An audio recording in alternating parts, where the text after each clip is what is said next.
And so it's political slavery and economic slavery coming up for us. In addition, these next 50 years, if you have a beard, that's it.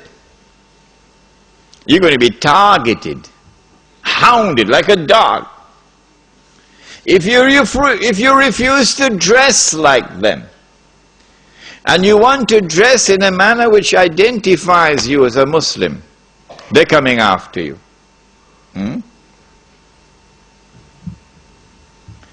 You say, I don't want to be part of the blue jeans Jamaat. If you're 17 years of age tonight, I hope you're listening, son. They're coming after you. Because your way of life as a Muslim is going to be ghareeb. That's the word, ghareeb. Something strange, something different from the global society and its universal, uniform way of life. And so life is going to become increasingly difficult these next 50 years. You lose your job because you refuse to take a drink of whiskey. I was interviewed by the government of Trinidad and Tobago for the post of a foreign service officer in the Ministry of Foreign Affairs. In many parts of the world, this is a diplomatic job, this is best job you can get. You are in the elite. They said to me in the interview, Mr. Hosein, we know that you are Muslim. And we know that you Muslims do not drink fire water. But when you are appointed as a foreign service officer and you are posted abroad in a diplomatic mission, the government will provide you with a home in which to live.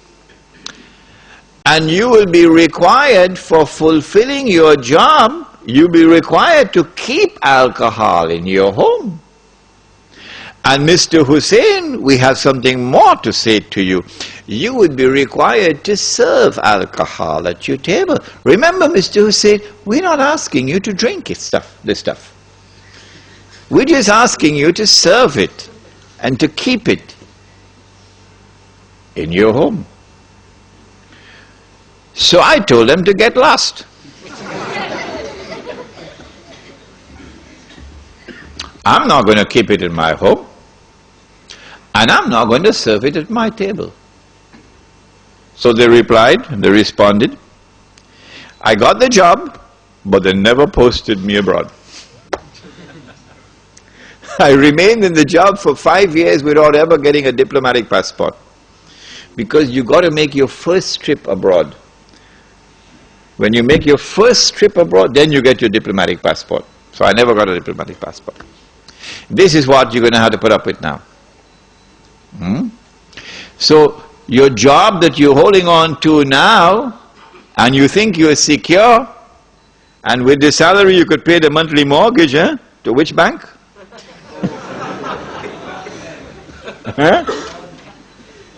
And you have this lovely car in a nice suburb of Sydney, and you praise the Lord for the good life. Remember, if you wish to be sincere to Islam, you're going to lose your job. What are you going to do when you lose your job? Because you do not want to betray Allah and His Messenger. What are you going to do when your wife is being subjected to abuse on the streets because she's in hijab? And I have to say this one, I can't avoid it. He said, sallallahu ta'ala alayhi wa sallam, one of the signs of the last day is that people will be having sexual intercourse in public like donkeys. And the most honorable man of that time will be one who passes by and sees this couple having sexual relations in public. And he says to the man, can't you at least take her behind the wall? The signs are very plain and clear, and none of you can deny it tonight that we are well on our way to that day. I met someone in Kuala Lumpur belonging to the Naqshbandi Sufi order. And this man said to me, he said, "Sheikh, that's not tomorrow. I've already seen that.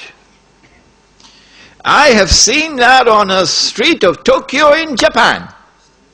I saw with my own eyes people having sex in public like donkeys." Okay? This man is in Tokyo.